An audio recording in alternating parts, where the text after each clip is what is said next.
Amis de la masse, bonjour sur la chaîne du Doc et dans cette vidéo on va parler des protéines et de leur rôle. À quoi servent les protéines? Sont-elles vraiment utiles pour le sportif? Mais avant de commencer la vidéo, je vais être tout à fait honnête, j'ai beaucoup hésité à faire cette vidéo parce que je pense que la plupart d'entre vous le savent déjà, mais les protéines, eh bien c'est du dopage et c'est un des secrets pour accroître sa masse musculaire de façon extrêmement rapide et surtout sans effort. Bref, quelque chose qui est contre les valeurs du sport et contre les valeurs prônées par cette chaîne qui se veut entièrement naturelle. Souvent vous me dites, quand tu fais des blagues, tu ne rigoles pas, donc on comprend pas toujours. Mais sachez que rigoler tout seul devant une caméra à ses propres blagues, c'est extrêmement difficile à moins d'être schizophrène. Mais voilà, sachez-le, c'était une blague, les protéines ce n'est pas du dopage. Et vous le savez également, le seul secret pour prendre du muscle de façon extrêmement importante pour stimuler l'anabolisme, c'est le pouce bleu. Le pouce bleu en bas de la vidéo, ne l'oubliez pas, abonnez-vous à la chaîne.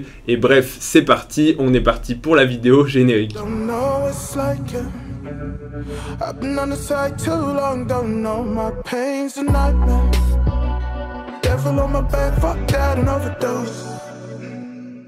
Bon, les protéines, on va pas se mentir, c'est un sujet qui est extrêmement ambitieux. C'est un sujet très complexe et on pourrait en parler pendant plusieurs heures, écrire plusieurs livres dessus. Mais dans cette vidéo, je vais essayer de vous synthétiser un petit peu ce que sont les protéines, quels sont leurs intérêts pour le sportif et surtout répondre aux principales questions que se posent les personnes qui font du sport, puisque ce sont des questions que je reçois assez régulièrement et plusieurs personnes dans mon entourage me répètent sans cesse: pourquoi prendre des protéines? À quoi ça sert? Est-ce que c'est vraiment utile? Bref, je vais essayer de synthétiser tout ça dans une vidéo qui sera donc volontairement non exhaustive, volontairement un petit peu résumée, mais qui, je l'espère, eh bien, sera quand même assez complète. La première chose, c'est la définition d'une protéine. Ça se définit comme un assemblage d'acides aminés. Les acides aminés, ça va être en quelque sorte les briques. Il y en a environ une vingtaine qui ont des fonctions et des conformations différentes, qui vont pouvoir s'assembler entre elles, et en fonction de l'assemblage, que ce soit en fonction de la longueur et donc du nombre d'acides aminés,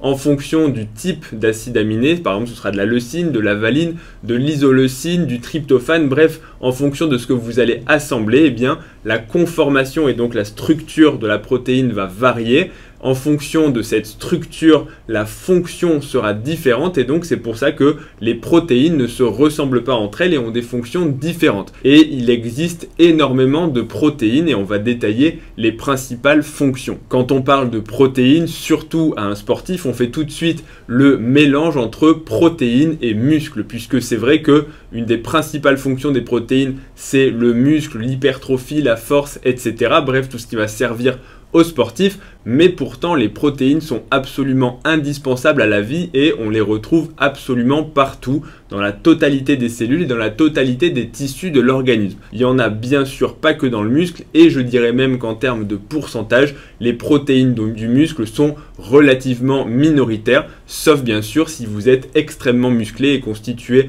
à plus de 100 kg de muscles comme moi, auquel cas bah oui, vous aurez beaucoup plus de protéines. Les protéines ont donc des fonctions extrêmement variées et on peut citer premièrement les hormones. Certaines hormones, pas toutes, vont être des protéines et la définition d'une hormone, c'est une molécule qui va aller communiquer avec d'autres tissus, d'autres cellules pour leur, on va dire, ordonner différentes actions. En gros, ça va leur donner des ordres pour accomplir des fonctions au niveau des cellules et des fonctions qui peuvent être extrêmement variées. Deuxièmement, les protéines peuvent être des récepteurs ou des transporteurs, c'est-à-dire que ce sont des protéines qui, par leur conformation tridimensionnelle, vont pouvoir se lier à une molécule spécifique, que ce soit des protéines, des acides aminés, des glucides, des lipides, des vitamines, des ions, bref, à une molécule. Et quand cette molécule se lie, soit un transporteur comme son nom l'indique, ça va transporter la molécule, que ce soit dans le sang ou au travers d'une membrane cellulaire, soit si c'est un récepteur, une fois que cette molécule s'est fixée, eh bien il va y avoir l'activation d'une voie de signalisation et en gros un ordre qui va être donné. En gros, le fait d'activer le récepteur va déclencher une action au sein de la cellule, une action qui peut être là aussi diverse et variée. Troisièmement, on peut citer les protéines de structure. Ce sont des protéines dont le rôle va être l'architecture d'un organe ou d'un tissu, la molécule, enfin la protéine la plus connue, ce sera le collagène qui pour le coup est rigide, légèrement élastique et qui permet d'assurer la solidité de différents tissus, la peau, les cartilages, les os, bref c'est vraiment l'architecture. Donc ça c'est encore une fonction de certaines protéines et j'ai cité le collagène mais il en existe beaucoup d'autres. Quatrième grande catégorie de protéines, on peut citer les enzymes. Pour tous ceux qui ont fait de la biologie, de la SVT ou qui sont familiers avec ce terme, ce sera à peu près évident ce qu'est une enzyme, mais pour les autres, sachez que c'est une protéine qui va pouvoir se lier là aussi à une autre molécule et pouvoir la modifier dans sa conformation, soit en la coupant, soit en la modifiant. Imaginez un petit peu un Pac-Man, vous voyez, il a le triangle, et bien la molécule, imaginez que c'est une enzyme, la molécule c'est celle qui va venir pouvoir se fixer dans le trou du Pac-Man pour ensuite être modifiée, coupée, clivée, tout ce que vous voulez et donc transformer en une autre molécule, que ce soit une protéine, mais ça peut également dégrader des glucides, par exemple l'amylase pour tout ce qui va être amidon, ou encore les lipases pour dégrader les lipides. Et enfin, dernière grande famille qui va nous intéresser, ce sont les protéines contractiles. Vous n'attendiez que ça. Et bien dans les cellules musculaires, oui, il y a des protéines, il y a des protéines de structure et il y a aussi des protéines contractiles. Les protéines contractiles, ce sont les fameux ponts d'actine et de myosine qui vont pouvoir se raccourcir et s'étirer grâce justement à leur conformation spécifique. En gros, une protéine, c'est un petit peu un Lego ou un Tetris. En fait, on en fait ce qu'on veut des assemblages d'acides aminés et on peut tout à fait imaginer des protéines spécifiques pour beaucoup de fonctions. Maintenant qu'on a fait le tour du rôle des protéines dans la totalité du corps humain, la question qu'on entend très souvent quand on dit à quoi servent les protéines, c'est à quoi servent les protéines de l'alimentation, c'est-à-dire les protéines que l'on va manger. Que ce soit dans le poulet, dans les œufs, dans les légumes pour les personnes qui seraient végétariens, bref, dans les sources alimentaires. Et pour répondre à cette question, il faut d'abord expliquer très rapidement que vont devenir les protéines que l'on consomme. Et en deux mots, les protéines vont être dégradées, là aussi par des processus digestifs passifs, mais aussi par des enzymes. Donc il y a des protéines qui dégradent d'autres protéines et elles vont être coupées, ces protéines, d'abord en peptides. Un peptide, c'est un petit fragment d'acide aminé, 2, 3, 4, en tout cas pas beaucoup, qui va pouvoir être absorbé par le tube digestif. Il faut préciser qu'une protéine, quand elle est composée de beaucoup d'acides aminés, elle est trop grosse pour être absorbée et donc elle ne va pas passer dans le tube digestif. Donc d'abord, la protéine est coupée en peptides et ces peptides, s'ils restent encore un petit peu dans le tube digestif, vont être eux-mêmes coupés en acides aminés. Donc quand on consomme des protéines, on en absorbe la plus grande partie, soit sous forme d'acides aminés, soit sous forme de petits peptides. Et le mythe des protéines qui finissent aux toilettes, là aussi je crois que j'en ai déjà parlé en vidéo pour ceux que ça intéresse.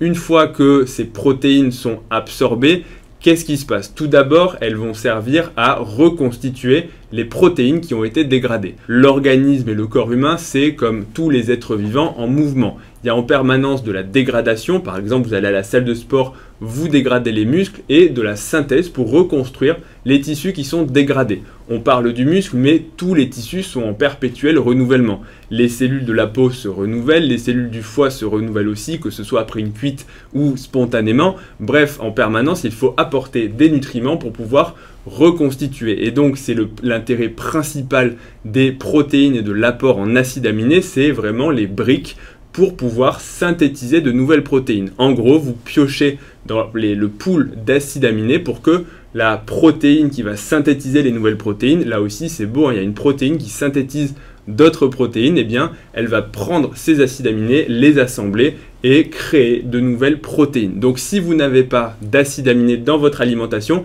eh bien il va être difficile de synthétiser de nouvelles molécules. Imaginez des ouvriers qui voudraient construire un mur en briques.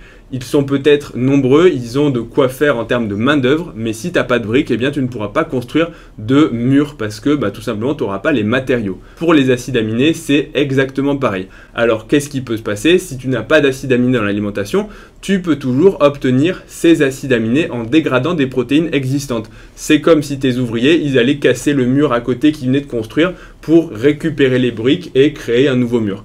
C'est possible, mais ce n'est pas quelque chose d'optimal. Deuxième action des protéines et plus spécifiquement des acides aminés et des peptides. On l'a vu, ces peptides et ces acides aminés peuvent se lier à d'autres protéines, des récepteurs et déclencher des signaux musculaires. Ça veut dire que quand vous absorbez des protéines, les petits peptides et les acides aminés vont eux-mêmes interagir avec les tissus que ce soit le muscle ou que ce soit d'autres tissus, pour initier ce qu'on appelle de la signalisation cellulaire, soit pour envoyer un signal anabolique et reconstruire du muscle, soit pour envoyer un signal anabolique au niveau des cartilages et de la synthèse de collagène. C'est notamment un des intérêts d'absorber, de prendre des peptides de collagène en complémentation. C'est cet effet de signalisation qui va dire aux protéines qui synthétisent le collagène d'en synthétiser un petit peu plus. Bref, il y a pas mal d'actions de signalisation des peptides et des acides aminés. Et notamment, je vais insister dessus, c'est que les acides aminés chez les sportifs et notamment les personnes qui pratiquent la musculation, c'est pas simplement apporter des briques, c'est aussi envoyer au muscle des signaux anaboliques qui vont lui dire on est là, on a les briques et donc tu peux te reconstruire plus fort, tu peux amener les ouvriers. C'est un peu comme si tu versais un tas de briques sur un chantier et que par l'effet des briques, les ouvriers qui passent par là se disent « Ah bah attends, il y a plein de briques, on va aller créer des murs. » Mais ça n'arrive pas qu'au niveau du muscle. Un autre exemple que je peux vous citer, c'est typiquement l'acide aminé du tryptophane qui va arriver au niveau du cerveau et qui va synthétiser, en tout cas qui va envoyer l'ordre, qui va déclencher la synthèse de sérotonine. À la fois, c'est un des constituants, mais sa présence active également la synthèse de sérotonine et ensuite de mélatonine dans le cycle. Donc pour ceux qui se poseraient la question, les acides aminés ont vraiment des actions sur la totalité du corps humain. C'est pour ça que parfois prendre des acides aminés, on va dire isolés, que ce soit des BCAA, que ce soit de la leucine, que ce soit du tryptophane, ou encore on peut citer l'arginine qui va être un précurseur du monoxyde d'azote pour dilater les vaisseaux et un précurseur de l'hormone de croissance, ça peut avoir un intérêt, non pas seulement pour son effet brique, mais pour son effet, encore une fois, j'insiste un peu dessus, mais c'est important, sur son effet de signalisation. La troisième action maintenant, c'est l'action énergétique.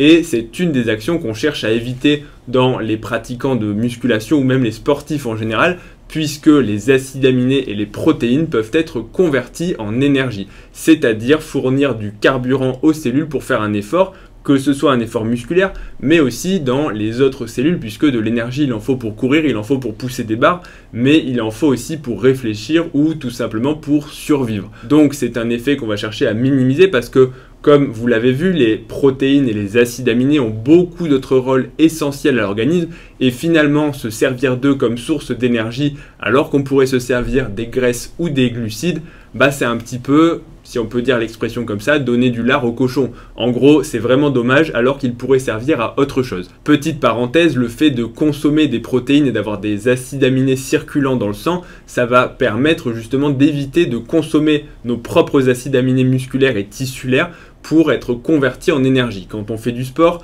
il va forcément y avoir une petite conversion, mais la conversion peut être variable. On peut consommer un petit peu de protéines musculaires ou on peut en consommer beaucoup. Et justement, le fait d'avoir cet apport de protéines pendant l'effort permet de diminuer la consommation des tissus. Et donc c'est quelque chose d'intéressant pour le sportif. Fin de la petite parenthèse. Maintenant qu'on a fait, je pense, un petit résumé assez rapide, mais j'espère exhaustif, des fonctions des protéines et de leur rôle dans l'alimentation, il y a quand même des questions qui persistent et qui reviennent très fréquemment. Donc je vais essayer d'y répondre de façon très brève, même si chacune pourrait nécessiter une vidéo entière. Mais la première, c'est du coup, quel est l'apport de protéines optimal ?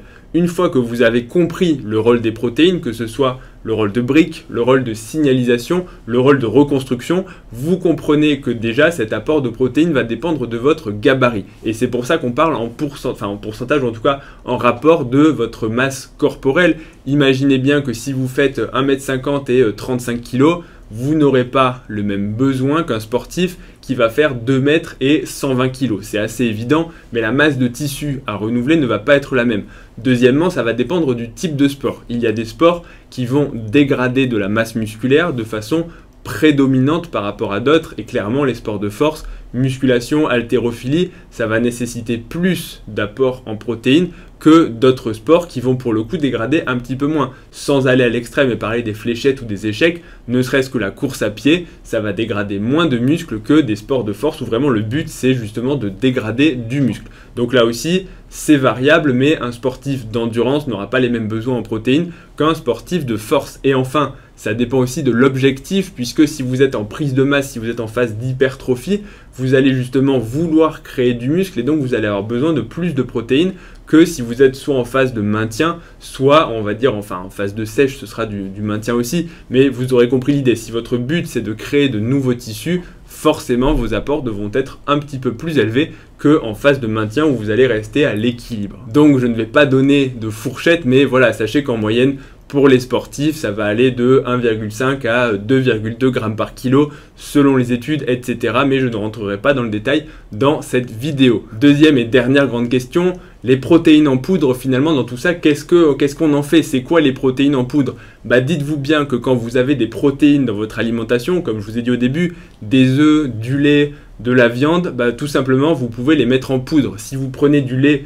et que vous enlevez l'eau par des processus certes chimiques, mais que voilà, vous enlevez l'eau, vous enlevez les glucides et vous enlevez les lipides, il ne vous restera que les protéines de lait. Et une fois que vous avez ces protéines donc en poudre, vous pouvez soit mettre un bébé mignon et dire que c'est du lait pour enfants, j'exagère et je caricature un petit peu, soit mettre un bodybuilder énervé sur le packaging et dire que c'est pour prendre de la masse musculaire et maximiser en gros l'hypertrophie. Très schématiquement, les protéines en poudre, en fait, finalement, ce sont des aliments qu'on a mis en poudre. Et on pourrait tout à fait mettre n'importe quel aliment, n'importe quel nutriment en poudre. On peut même mettre des lipides en poudre, c'est possible, même si c'est un peu plus difficile.